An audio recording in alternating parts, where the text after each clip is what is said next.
శోధనలో రోధనలో బంధకముల నుండి విడిపించు శక్తి, వ్యాధులలో బాధలలో ఆదరించు దేవుని శక్తి. నువ్వు పరిశుద్ధాత్మకి దగ్గర అయినప్పుడు, ఆత్మ నిన్ను తాకినప్పుడు నువ్వు ఆత్మను ఆనందిస్తావు. ఇది ప్రార్థన శక్తి,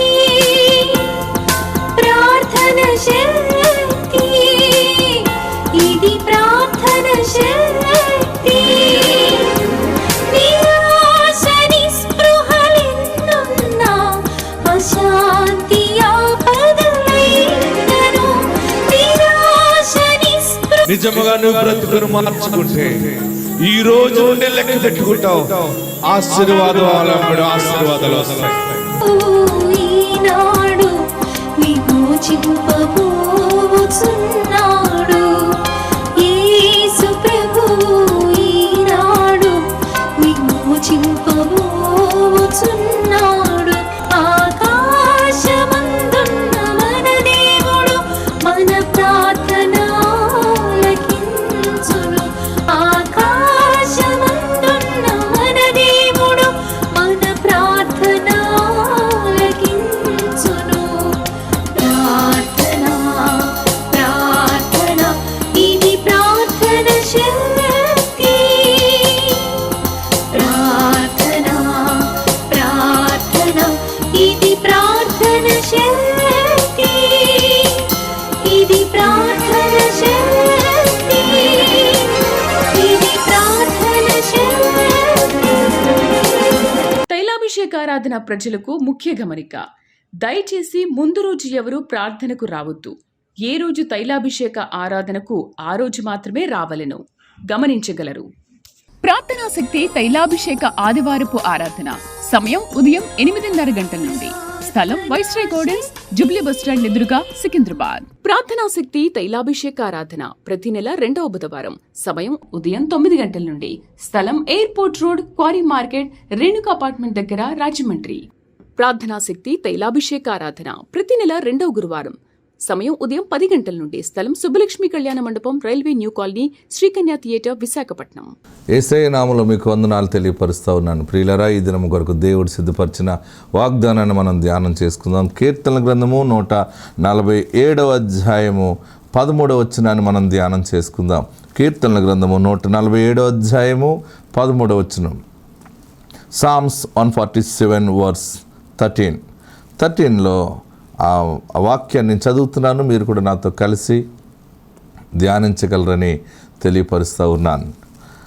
ఆయన నీ గుమ్మముల గడియలు బలపరిచి ఉన్నాడు, నీ మధ్యను నీ పిల్లలను ఆశీర్వదించి ఉన్నాడు. దేవునికి మహిమ కలుగును గాక. నీ మధ్యను నీ పిల్లలను ఆశీర్వదించి ఉన్నాడు. ఈరోజు ఆశీర్వాదము ఏంటంటే వాగ్దానము, దేవుడికి ఇస్తున్న మాట, గొప్ప మాట. నీ మధ్యను నీ పిల్లలను ఆశీర్వదించి ఉన్నాడు. ఇదేంటి పాస్టర్ గారు, నా మధ్య నా పిల్లలను ఆశీర్వదించటం అనేది అని అనుకుంటున్నారా?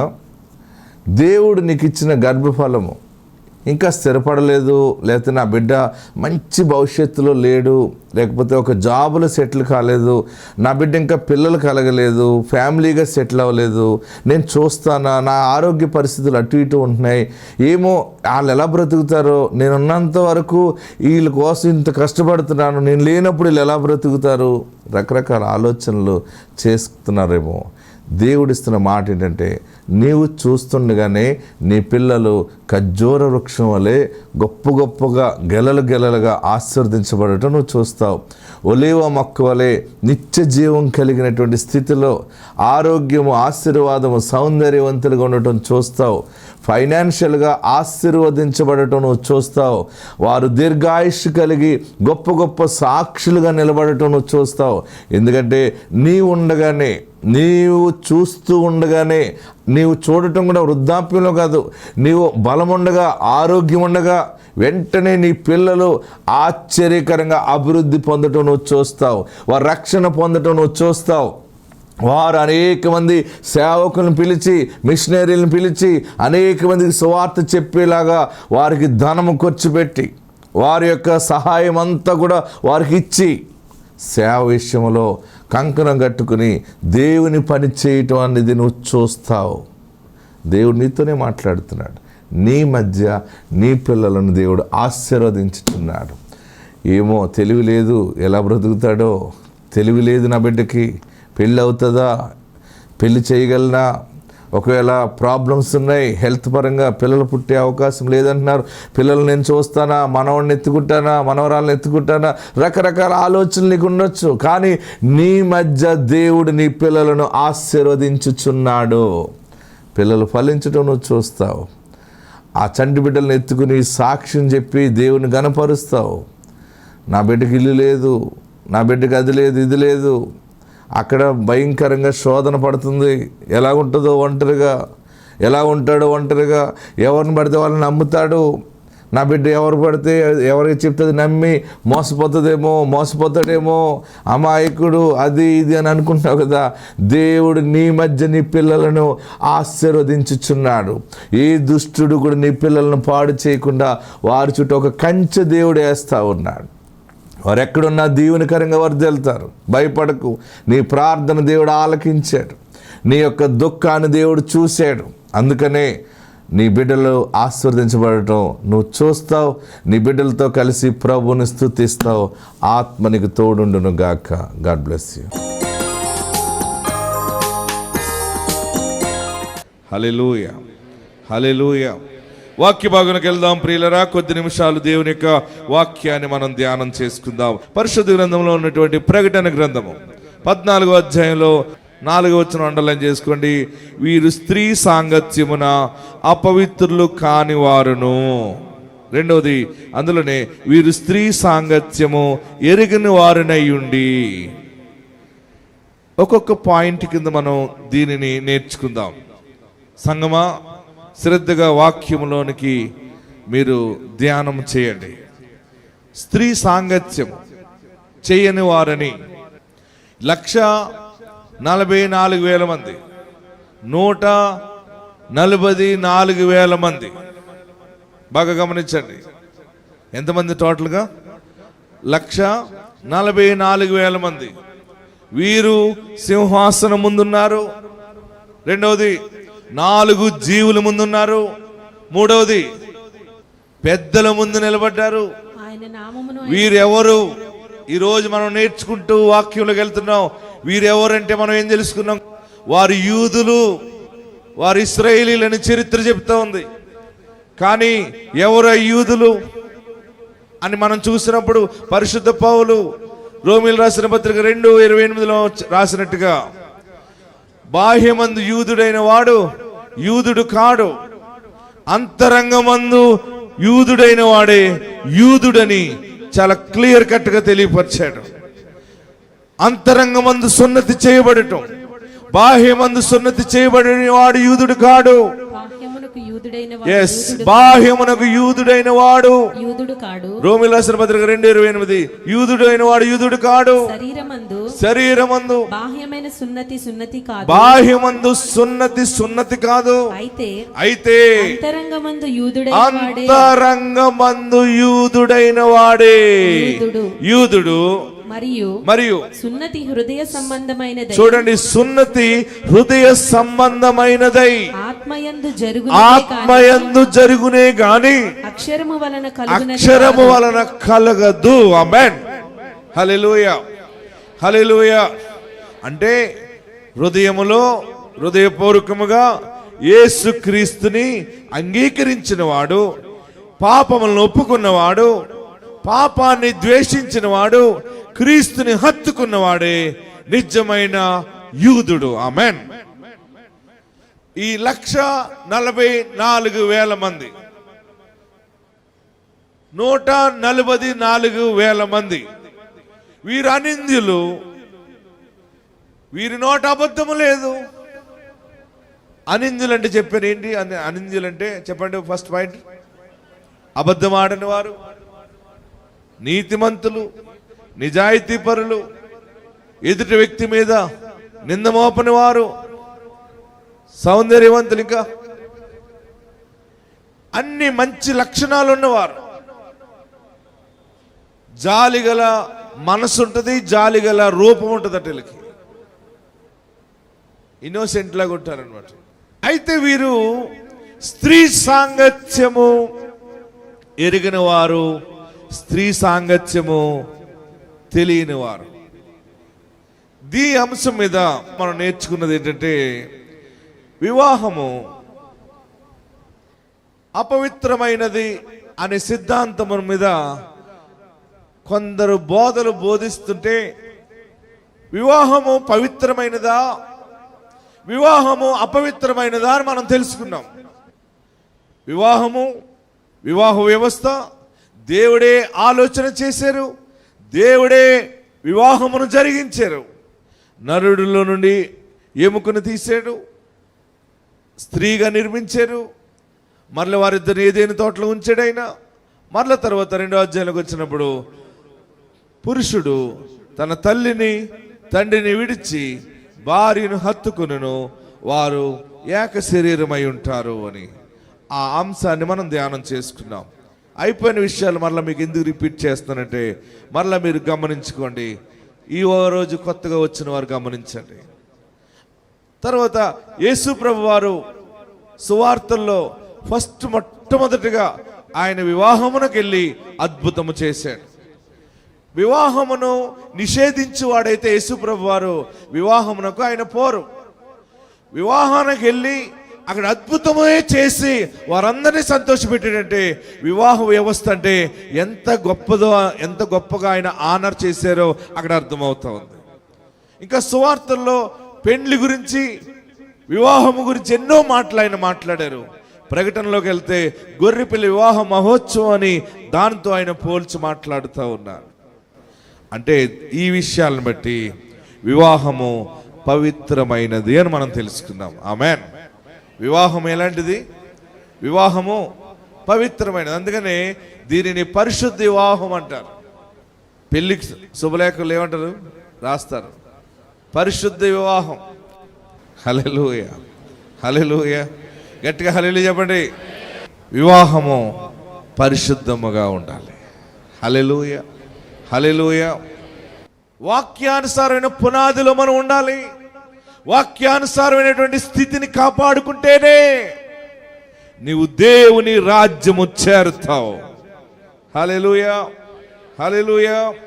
వీరు అనింద్యులు, స్త్రీ సాంగత్యము ఎరిగిన వారినై ఉండి, గొర్రె పిల్ల ఎక్కడికి పోవునో అక్కడికెల్లా ఆయనను వెంబడింతురు. వీరు దేవుని కొరకును, గొర్రె పిల్ల కొరకును ప్రథమ ఫలముగా ఉండుటకై మనుషుల్లో నుండి కొనబడిన వారు 144,000 మంది. వీరు సింహాసనం ఎదుటను, 4 జీవులు ఎదుటను, 24 పెద్దలు ఎదుటను వీరు నిలిచి వీరి నోట కొత్త కీర్తన కలిగి ఉన్నారు. హల్లెలూయా. వీరు స్త్రీ సాంగత్యం ఎరిగిన వారు, వీరు అపవిత్రులు కాని వారు, స్త్రీ సాంగత్యం ఎరిగిన వారినై ఉన్నారు. అంటే వివాహము పవిత్రమైనది, వివాహము అపవిత్రత కాదు. చాలా మంది బోధకులు కొన్ని డాక్ట్రిన్స్ బోధించడం ఏంటంటే, వివాహము అపవిత్రమైనది, వివాహము ఆడరాదు, వివాహము చేసుకొనకూడదని చాలా మంది వివాహమును నిషేధిస్తూ ఉన్నారు. ప్రియులరా, ఇట్టి సిద్ధాంతములోనికి పోకూడదని ఆత్మ చెబుతా ఉంది. వివాహం విషయంలో దేవుడు దానిని ఘనముగా ఎంచాడు గనుక వివాహము చేసుకోవాలి, ఫలించాలి, అభివృద్ధి పొందాలని దేవుడే ముందు మనకి బయలుపరుస్తా ఉన్నాడు. హల్లెలూయా. గట్టిగా హల్లెలూయా చెప్పండి. మరి స్త్రీ సాంగత్యము ఎరిగిన వారంటే వివాహమును నిషేధించేవారు, వివాహము అపవిత్రమైన వివాహము చేసుకోకుండా అలాగే ఒంటరిగా ఉండిపోతారు చాలామంది. ఇది కరెక్ట్ కాదు, ఈ రకమైనటువంటి స్థితి కాదని దేవుని ఆత్మ చెప్తా ఉంది. రెండవది ఏంటంటే, ఈరోజు మనం కొత్త అంశంలోకి అందులోనే వెళ్తున్నాం. మరి స్త్రీ సాంగత్యం అంటే, స్త్రీ అంటే ఎవరు? పరిశుద్ధ గ్రంథంలో ఉన్న స్త్రీల గురించి కొన్ని మనం చూద్దాం. స్త్రీ సాంగత్యం ఎరగని వారు వీరు పరలోకములో 24 పెద్దల ముందు 4 జీవుల ముందు సింహాసనం ముందు నిలబడి కొత్త కీర్తన పాడుతున్నారంటే మరి ఈ స్త్రీలు సాంగత్యం ఎరిగిన వారంటే వాక్యంలోకి వెళ్దాం. మొదటిగా మనం చూస్తున్నప్పుడు యెజబెల్ ప్రకటన గ్రంథము 2వ అధ్యాయము 20 నుంచి 23 వచనం వరకు మనం చదివితే ఒక స్త్రీ ప్రకటన గ్రంథంలో కనబడుతుంది, యెజబెల్. అయినను ఆ నీ మీద తప్పు ఒకటి నేను మోపవలసి ఉన్నది. యెజబెల్ గురించి చూడండి. అయినను నీ మీద తప్పు ఒకటి మోపవలసి ఉన్నది. ఏమనగా తాను ప్రవక్తినని చెప్పుకొనుచున్న యెజబెలను స్త్రీని నీవు ఉండనిచ్చుచున్నావు. జారత్వము చేయుటకును విగ్రహములకు బలి ఇచ్చిన వాటిని తినుటకును అది నా దాసులకు బోధించుచు వారిని మోసపరుచుచున్నది. యెజబెలు అనగా దుర్బోధ. యెజబెలు అనగా దేవునికి విరుద్ధమైనటువంటి బోధ. చాలా మంది రోజుల్లో బోధ ఎట్లాగా అయిపోయిందంటే విగ్రహములకు అర్పించింది ముట్టరాదు, భుజించకూడదు, విగ్రహమునకు పూజ చేయకూడదని క్లియర్ కట్ గా పరిశుద్ధ గ్రంథంలో కనబడుతూ ఉంది. పాత నిబంధనలు ఏంటి, కొత్త నిబంధనలు ఏంటి, సువార్తల్లో, పత్రికలు అన్ని చోట్ల. కానీ ఈ రోజుల్లో ఏంటంటే మీరు అది తినొచ్చు, ఏదైనా చిన్న చిన్న అబద్ధాలు ఆడొచ్చు, ఏం కాదు, పర్వాలేదు, ఇలాగ బ్రతకొచ్చు, అలాగ బ్రతకొచ్చు, లోకములో ఉన్నప్పుడు ఇవన్నీ చేయొచ్చు, పర్వాలేదు అనేటువంటి రాజీ పడి భక్తి చేసేటువంటి బోధ, ప్రజలకు అనుకూలమైన బోధ యెజబెల్. ఆమేన్, హల్లెలూయా. ఈ ప్రకటన గ్రంథము 14వ అధ్యాయంలో ఉన్నటువంటి 144,000 మంది ప్రత్యేకమైన వారు అక్కడ ఉన్నారు. అంటే వారు ఏ సాంగత్యం ఎరుగని వారంటే దుర్బోధతో సాంగత్యము చేయని వారు. ఆమేన్, హల్లెలూయా.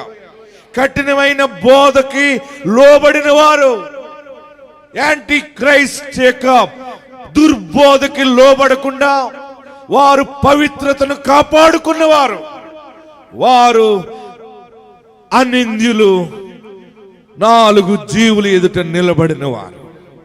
ఆమేన్, హల్లెలూయా. బల్లలో పాలు పొందేటప్పుడు పరీక్ష చేసుకోవాలి, మారు మనసు పొందాలి. క్రీస్తుని జ్ఞాపకం చేసుకున్నవారు మార్పు చెంది అంతవరకు ప్రవర్తన ఎలాగుందో దేవుని ఎదుట ఒప్పుకుని విడిచిపెట్టి బల్లలో పాలు పొందాలి. ఇవన్నీ పత్రికల్లో చాలా క్లియర్ కట్ గా ఉన్నాయి. ఇష్టం వచ్చినట్టు బల్ల ముట్టుకోకూడదు, ఇష్టం వచ్చినట్టు అది ఈజీగా మాట్లాడకూడదు. దాని విషయంలో ఎంతో పవిత్ర భావము, ఇవన్నీ కూడా పరిశుద్ధ వాక్యం యొక్క రూల్స్ ఉంటాయి. నా తండ్రి కఠినంగానే పెంచాడు. బాబా సినిమాకు పోకూడదు అంతే అన్నాడు, అంతే. 1-2 సమయాలు మళ్ళీ చెప్పాడు, నేను వాక్యం బోధిస్తున్నాను, అందరూ కూడా మీరు పాపపు బడికి వెళ్ళకండి, చుట్లు కాల్చకండి, సిగరెట్లు కాల్చకండి, చెడుగులో అడుగు పెట్టకండి, నేను బోధిస్తున్నాను. మీరు సినిమాకి వెళ్ళారనుకో, మీరు నోట సిగరెట్ కానీ ఏదైనా ఉన్నట్టు ఎవరైనా చెప్పారనుకో, నేను ఆ రోజే చచ్చిపోతాను అన్నాడు ఆయన. ఏమన్నాడు? ఇంక నేను వదిలేయాలి, ఇంక సేవకు నేను పనికిరాను. ఆయన ఏమైపోతాడా అని సినిమాకి వెళ్ళటం మానేశాను నేను. హల్లెలూయా. ఇలాగ కఠినమైన పద్ధతులు కొంచెం కఠినమే, కానీ ఈరోజు మహారాజు బ్రతుకుతున్నాను నేను. ఆమేన్. కొంచెం కఠినమే ఉంటది, బోధ కఠినమే ఉంటది, రాజయోగము దాగి ఉంటది. హల్లెలూయా, హల్లెలూయా, హల్లెలూయా. అనింద్యులు అనబడిన వారు, స్త్రీ సాంగత్యం ఎరిగిన వారంటే యెజబెల్ అనే స్త్రీ. యెజబెల్ అనే స్త్రీ ఏంటంటే తప్పుడు బోధ, రాంగ్ టీచింగ్. ఎక్కడికైనా వెళ్ళినప్పుడు మీరు ప్రార్థన చేసుకుని వెళ్ళాలంటే మనం యెజబెలు బోధ ఎలా ఉంటుందంటే ఏం అవసరం లేదు, నువ్వు కారు ఎక్కువచ్చిన ఏసు రక్తం అనుకుపోతావు అంతది. వెళ్ళి గోదాట్లో పడుతుంది అది వెళ్ళి. హల్లెలూయా, హల్లెలూయా. అసలైన వాక్యము, సిసలైన వాక్యం ఏం చెప్తుంది? షూ కూడా తీయాలి ప్రార్థనకి. చెప్పులు తీసి మోషేతో దేవుడు మాట్లాడే ముందు ఏమన్నాడు? సీనాయి కొండ మీద నీ చెప్పులు విడు, నేను నీతో మాట్లాడాలనుకుంటున్నాను, చెప్పులు విడిచిపెట్టు. ఇంట్లో ప్రార్థన చేసుకుని కారు దగ్గరికి వెళ్ళి కారు ఎక్కి కారులో కూర్చున్నప్పుడు కూడా మళ్ళీ షూ తీస్తాను నేను. చెప్పులు తీసి ప్రార్థన చేసి అప్పుడు మళ్ళీ వేసుకుని వెళ్తాను. లేట్ అవుతుంది కానీ క్రమంగానే పోవాలి. మళ్ళీ కారు దిగినప్పుడు ప్రభువా ఇంత మట్టికి క్షేమంగా తోడుకొచ్చావు, ఈ స్థలానికి తోడుకొచ్చావు, మీకు వందనాలు బాబని థ్యాంక్స్ చెప్పి మనం అక్కడి నుంచి బయటికి రావాలి. ప్రభు ఇక్కడ కొన్ని పనులు ఉన్నాయి, ఈ పనులన్నీ చూసుకుంటున్నాను, అన్నిట్లో దైవ జ్ఞానం నడిపింపు దయచేయమని ప్రార్థన చేయాలి. అదే యెజబెలు బోధ అయితే ఎలాగుంటుందంటే ఒక్కసారి నువ్వు మాట్లాడితే చాలు దేవుడు ఆలకించేస్తాడు. యెజబెలు బోధ ఎలా ఉంటుంది? ఇది చాలా ఈజీ అయిపోతుంది.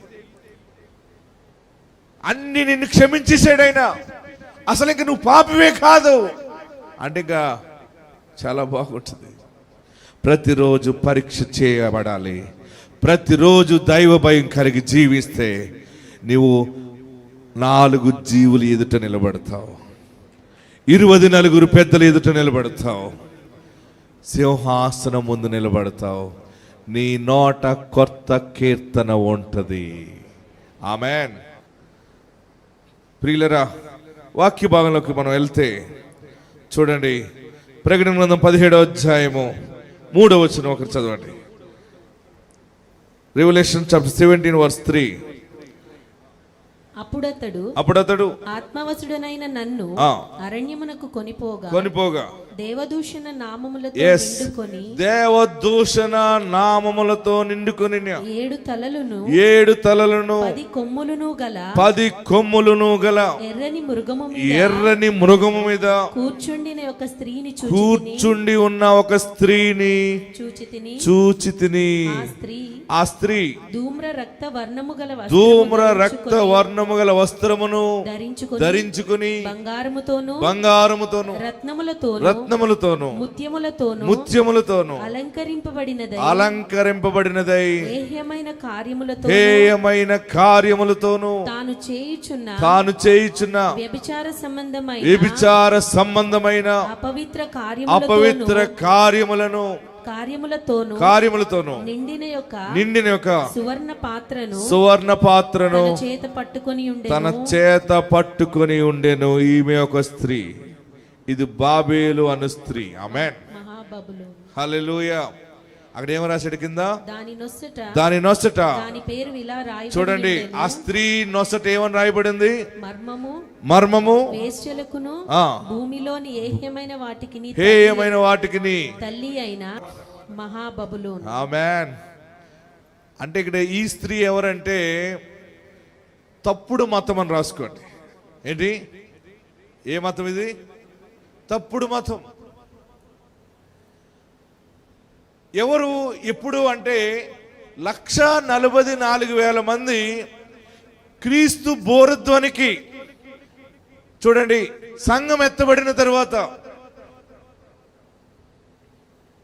ఇక్కడ భూమి మీద యాంటీ క్రైస్ట్ లీడింగ్ 7 years జరుగుతూ ఉన్నప్పుడు వీరు యాంటీ క్రైస్ట్ కి ఆ గవర్నమెంట్ కి లోబడకుండా ఆ వారితో సహవాసం చేయకుండా వీరు నొసలయందు గొర్రె పిల్ల నామమును ఆయన తండ్రి నామమును ముద్రించుకున్నవారు క్రీస్తు విరోధి యొక్క నామము గాని క్రీస్తు విరోధి యొక్క సంఖ్య గాని రాయించుకోకుండా శ్రమలలో క్రీస్తు కొరకు నిలబడిన వారు వీరు తప్పుడు మత సిద్ధాంతాల్లోకి వెళ్లకుండా క్రీస్తు కొరకు నిలబడిన వారు కనుక వీరు 144,000 మంది 4 జీవులు ఎదుట నిలబడ్డారు. సింహాసనం ఎదుట నిలబడ్డారు. 24 పెద్దలు ఎదుట నిలబడ్డారు. వారి నోట కొత్త కీర్తన పాట ఉన్నది. హల్లెలూయా, హల్లెలూయా. ఎక్కడున్నవారు అక్కడ లేచి నిలబడండి. ప్రార్థన. సకల ఆశీర్వాదములకు కారణభూతుడకు దేవా మీకు వందనాలు. వాక్య భాగంలో నుండి మీరు మాతో మాట్లాడినందుకు మీకు వందనాలు. చక్కని వర్తమానాన్ని ఇచ్చావు ప్రభువా. బిడ్డలందరినీ మీరు ఆశీర్వదించండి. టీవీ పరిచయం ద్వారా ఎందరో ఓదార్చబడుతున్నారు, ఆదరించబడుతున్నారు. లక్షలాది మంది ప్రజలు రక్షించబడుతున్నారు బాబు, నీకు వందనాలు. సాక్ష్యాల ద్వారా మేము ఎంతగానో నేను స్తుతిస్తూ ఉన్నాం. కుటుంబాలను దీవించండి. అనారోగ్యంగా వారిని ముట్టి బాగు చేయండి. దైవిక స్వస్థత ఇవ్వండి. ఎటువంటి మరణకరమైన రోగమున్నా, వ్యాధైనా, బాధైనా యేసు నామములో దైవిక స్వస్థత కలుగును గాక. నీవు ముట్టి బాగు చేయి ప్రభువా. దైవ శక్తుల నుండి, చీకటి శక్తుల నుండి, చేతబడి శక్తుల నుండి ప్రభువా విడుదల దయచేయండి. ఎవరైతే బంధించబడ్డారో యేసు నామములో విడుదల ప్రకటిస్తూ ఉన్నాను. కృప దయచేయండి. గర్భఫలాలు లేని వారికి గర్భఫలాలు దయచేయండి. సొంత గృహాలు లేని వారికి సొంత గృహాలు దయచేయండి. వివాహము కాని వారికి జ్ఞానమైన జీవిత భాగస్వాములను దయచేయండి. ప్రార్థన చేస్తూ ఉన్నాం. సమాధానం లేని కుటుంబాల మధ్య సమాధానమును దయచేయండి. విదేశాలు వెళ్ళాలనుకున్న వారికి మార్గములు సరళము చేయండి. ఎగ్జామ్స్ రాస్తున్న యవ్వన బిడ్డలు ప్రభువా దైవ జ్ఞానముతో నింపబడటానికి సహాయం చేయండి. మంచి విజయము ఆ బిడ్డలకు దయచేయండి. ఎగ్జామ్లో ప్రభువా పేపర్ ఆన్సర్ చేస్తూ ఉండగా తగిన జ్ఞాపక శక్తిని వారికి దయచేయండి. ప్రార్థన చేస్తూ ఉన్నాం బాబు, నీకు వందనాలు. ఉద్యోగాలు లేని వారికి ఉద్యోగములు దయచేయండి. వ్యాపారంలో నష్టపోయాయో అని దుఃఖముతో ఉన్న వారికి ప్రభు దాన్ని దీవెనగా మార్చండి. పాడి పంటలను ఆశీర్వదించండి. సమస్తములో నీ దీవెన దయచేయండి. యేసు నామములో అడుగుచున్నాము తండ్రి, ఆమేన్.